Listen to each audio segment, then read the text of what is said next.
think about, I think one of the overarching things out there is just the professionalization of sports, professionalization of professional sports, professionalization of college sports, and now even the professionalization of youth sports. One of the things which we're really excited about is the new ESPN app. That's what it's going to be all about. You're going to be watching, ESPN, and it's going to know that it'll tell you that one of your players on one of your fantasy teams is about to score a touchdown. You want to switch to that game. So you see this incredible convergence of the media, the tech, the casino industry, and sports all coming together and really creating something that we all love. It literally can tell you, right, that you are now, 5 yards shorter than, Kevin's drive. Get back there and see if you can beat him, because you can win, a free round of golf, or you could get Be a lot shorter. Hello, and welcome to another episode of Sports Betting Conversations. Today we're joined by Wayne Kimmel, managing partner at 76 Capital. Wayne, welcome back to our podcast. It's been almost 2 years, I think, since we last spoke. A lot has happened in the industry. Happy to hear you fill us in on the latest and greatest. Well, Russell and Kevin, thanks so much for having me back on your show. It's been amazing. It's been incredible over the last 2 years, the things that have happened and now are happening. And as we are, taping this show, I mean, we're getting close to the 2025, 2026 NFL college football's, season's just about to start. I mean, it's unbelievable what's going to happen. This is obviously like the most exciting part of the season, especially from a betting perspective, and just from an overall fan interest perspective. So much has happened on the tech side of things, on the betting side of things. Excited to have this conversation with you. Yeah, thank you. Right. So let's start from the sports side of things, because that usually, apologies for the word, kind of parlays into the betting side of things. But what's interesting in the sports world? Wow. I mean, a lot. I mean, you really just think about, I think one of the overarching things out there is just the professionalization of sports, even at the professional level, right? So the professionalization of professional sports, professionalization of college sports, and now even the professionalization of youth sports. And what I mean by that is really the fact that you now are, it's just, there's just so much money and so much interest across sports that it's really bringing some of the most, the smartest people, some of the biggest financiers in the world are investing in this overall sports asset class today. You've got, the use of tech, data, and analytics across the industry in a very, very big way, just like every other asset class. And it's just, and they recognize the value now. And that's at a team level, a league level, an ownership level. It's really incredible to see what's happening now with sports. And when you just over the last, I guess the last time we talked, because you said 2 years ago, right? I mean, let's just jump back a year ago. A couple really big things happened. You had J.P. Morgan start a sports investment bank. You had Goldman Sachs start a sports investment bank. You had CNBC come in and literally start to cover the sports industry like they cover every other major industry out there. And those are three really very big moves across the industry now that has really done some big things across this whole space. Yeah, and across all levels that you mentioned, professional, collegiate, and scholastic, I think content has become really sophisticated. And maybe Scholastic is playing a little bit of catch up just from our experience at DataArt working with companies who focus on scholastic sports. They're really um, trying hard to catch up to kind of the collegiate level. But yeah, the content has been tremendous in terms of advancement lately.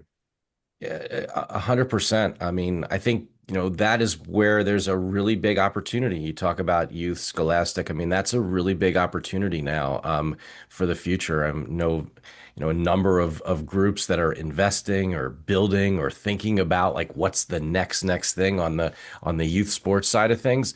There's a lot of opportunity there. Um, but it's across everything. I mean, when you really start to think about you know, what's next and just all the innovators, right? All these entrepreneurs that are now coming to the world of sports and saying, wow, we can actually build something and build something special, in the sports industry is really, phenomenal just to see every day. I mean, the amount of business plans that we receive, the amount of interest that we get from entrepreneurs who are really starting to think about like how can we really make this industry, which has been estimated at a $3 trillion asset class. How do we continue to grow that? And that's what's happening right now. I mean, you just think about like college sports, where last year college athletes, prior to the House settlement, made about $1 billion last year playing college sports. So athletes made about $1 billion last year. This year, the estimate's at $2 billion will be paid. You've got an average quote unquote salary of a top, you know, one of the top football programs out there, the Power Four, right? I mean, each player, on average is making over $100,000. So to really think about where we're going with all of this and what's next is super exciting. And Yeah, it's funny. yeah, It's funny you talked about that. So sorry. Go ahead, Russell. I just one more comment, and I think the consumption of this content is evolving as well. So uh, companies like Cosm, if I'm pronouncing them right, where they have built these uh, they're like the Dave and Buster's for live sports, more or less. And also if you look what Ballmer has done with the Clippers and that arena, I mean that's Oh, jeez. yeah, far and away more advanced than any other NBA or NHL stadium today. But if you sort of peel that back a little bit, I mean, Russell, those are great points, right? So you think about Cosm, right? And Cosm, we know that company intimately, because of our investment in C360, which were the pylon cams, or are the pylon cams that you see on NFL fields and college football fields. And we sold that company to Cosm. Cosm bought our company, bought the technology, and it now owns the technology inside of those pylon cams. And that was a really big part of their growth, because they needed to be able to show at basically a 180-degree angle of the whole field without having to, you know, tilt, pan, zoom, any of that kind of stuff, right? It just showed everything, right? And that's what we're able to do. That's the kind of experience you get when you go into a Cosm arena, right? It's unbelievable, that experience. Since they bought C360, they've gone on and raised $250 million, announced a number of other locations. They started in LA and in Texas, and now they're moving across the country. And I wouldn't be surprised to see the world very soon. Just amazing what they've done, and amazing again how they use technology to really please the consumer and the fan.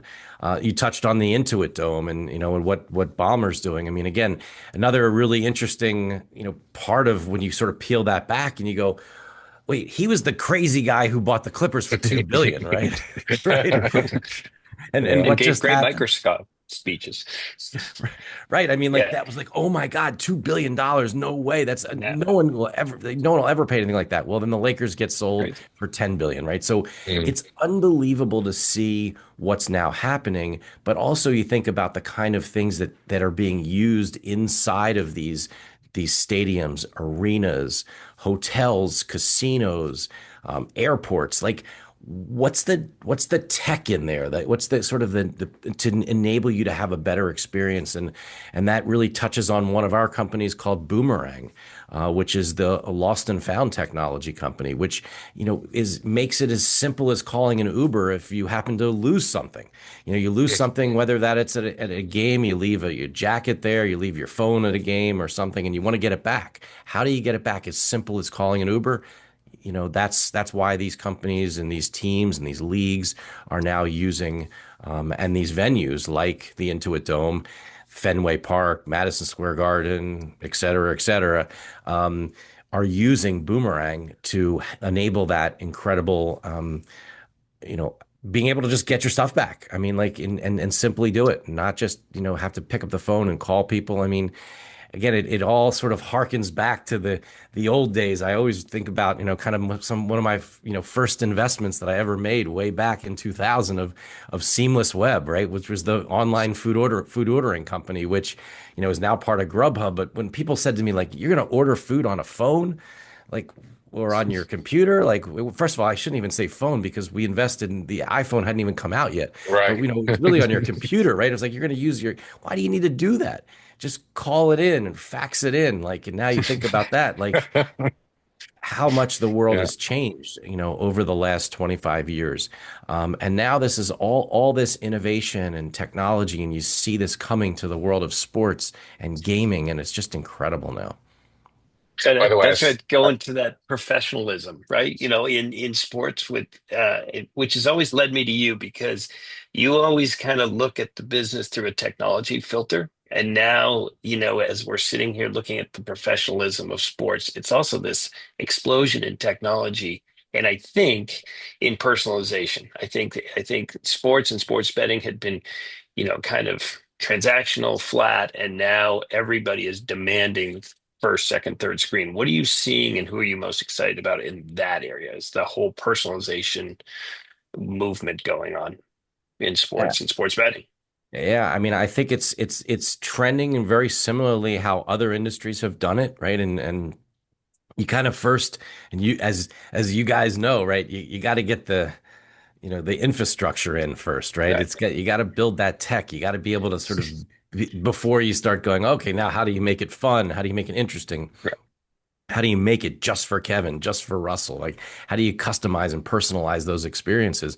Well, we're there now. And one of the things which we're really excited about is the new ESPN app. I mean, the new ESPN app that's what it's going to be all about. You're going to be watching, ESPN, and it's going to know that, the tech inside it will enable you to know that it'll tell you that one of your players on one of your fantasy teams is about to score a touchdown. We want to switch to that game. You just want to bet. Would you like to place another bet? Would you like to buy merch? Well, how do you do all that? Well, fortunately, one of our companies is actually providing the technology backbone to enable all this to happen. We're really excited about that. We're less than a month away from the launch of the ESPN. I mean, we've heard Bob Iger and Jimmy Pitaro talk about this is the future of ESPN. This is what it's all about as they go all in on sports and technology. I mean, it's just really exciting to be part of that. And I think what they're doing is really special. I think you're going to really see even more of that across all the major sportsbook operators as well. It's just getting better. It's just continuing to get better. There's so much and so much more of an opportunity to talk about innovation, right? I mean, when we were just getting going with all this, we were talking about how many states are you in? We were talking about, rolling out across the states, trying to figure out you know, how do you make sure that you're complying with all the state rules and, all that kind of stuff. I mean, there was so much to do. This was not a simple sort of rollout across the United States. It's been tough, and we're still not done. But now all of a sudden, we've got additional things that are happening, which I know we'll probably get into, whether from the traditional sports books to the sweepstakes to the prediction markets. Is it now a 50 state solution with prediction markets? We'll see. It's in the courts. It's all over the place. But like, it's pretty exciting to see. To see has really gone. Continued to grow and grow and grow. yes, sweepstakes we've been hearing a lot of lately. So there's definitely a lot of inertia behind it in the U.S. market. And in one of our previous conversations there, we spoke about companies like Robinhood offering like a sweepstakes type offering thing around the elections here back in, I guess, November or October timeframe. And I think that has really drew a lot of interest. I know some of the sports books are expanding their offerings. At least some of the companies that we work with, they're building out backbones to handle these sweepstakes type markets. Yeah, it's sweepstakes, it's the prediction markets, it's all these different ways of being able to engage with consumers. And again, it's something that is play. It's very much like what happened with Uber, right? I mean, go back to the Uber days where you kind of like, well, you had a the taxi industry was like, wait a second, you got to get a medallion, you got to do this thing, this is how you do it. And they're like, no, you just go on your phone and you can get a car. That's not, and they're like, wait, that's not how it works. And well, it's kind of, we're sort of at this place right now is, all the sports books, the FanDuels, the DraftKings, BetMGMs, and Fanatics and Caesars, and everyone did, Penn, and they just, you line up and you get your license, you pay your fee, you're in a state, here we go. And then here we come over the top with Kalshi and the prediction markets and Kalshi powering Robinhood, and they're using the CFTC and federal law, right? I mean, and saying that they're live in 50 states and they can do this now. I mean, and they're not paying $50 million to go into states. They're just paying a fee to just be part of the CFTC and get approved there. So we'll see. This is going to shake out over time. We're going to see how all that plays out. But the overarching message to that I sort of take away to all this is that this is just innovation. This is just we're just trying to enable more and more innovation, more and more consumers to be able to participate in something that people really love. And we think it's just really important at the same time to also have the right protections in place, and make sure that everything is truly on the up and up, that it's fair and that it's safe, and that people can just have a good time. And that's what we really care about. Yeah. Yeah, the investments in the responsible side of betting has also been really important. I know you've worked in that area on the tech side, but I think the Uber analogy is interesting because I can remember getting an Uber in Newark and running from cops, because you weren't supposed to get the Uber and they were getting fined, right? And sports used to have a dirty, the bookies and people, running to phones and placing goods, but now it's really part of the entertainment ecosystem, and betting, and now these type of prop bets and stuff. So who in your portfolio, who are you most excited about that is in that kind of the entertainment side or of the sports betting industry or sports? Sure. I mean, I think look, I think what we're talking about more than anything is really this incredible convergence. And it's closer than ever. It's than right now. It's the gaming industry. So that's Yeah. the sports betting and the casino side of the world, right? And it's the sports industry, it's the tech industry, right? It's the Googles, it's the Amazons, it's the Netflix, it's the Metas of the world, bringing together the latest and greatest technology from whether that's AI, AR, just the distribution that they have, right? When you really think about now and from a media perspective, I mean, look, this year, last year was crazy with Netflix, seeing over 20 million people twice during Christmas tune in to watch NFL games. I don't think, from my perspective, that Netflix believed in live sports until then.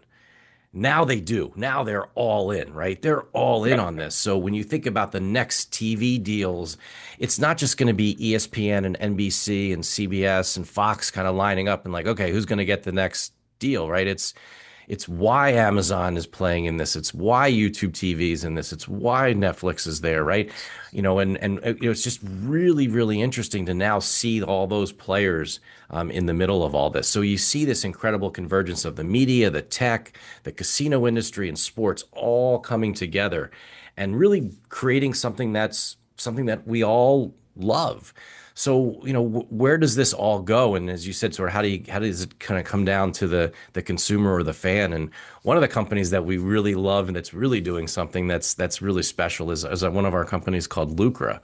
And what Lucra is doing is enabling you to go to one of your favorite places, whether that's a 5-iron golf or to Dave and Buster's or to Putt Shack, and you can challenge your friends for a beer, a burger, or for some money, right? And be able to have that mechanic while you're playing at one of those places is really bringing this now down to the average consumer.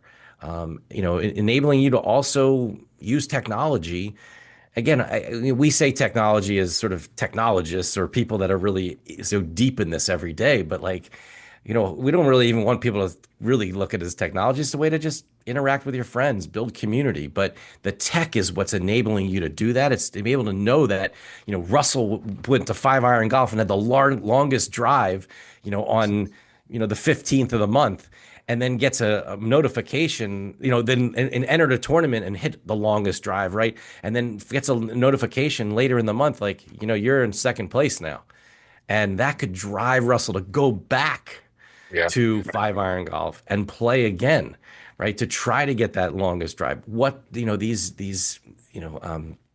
These venues, these companies are so excited about the fact that they can now have this interaction with you. And what's the underlying piece of all that? It's the technology that's enabling it all to happen. It's not just, you saw a commercial, on the radio or something. No, because you wouldn't hear that and be like, Russell, get back in here.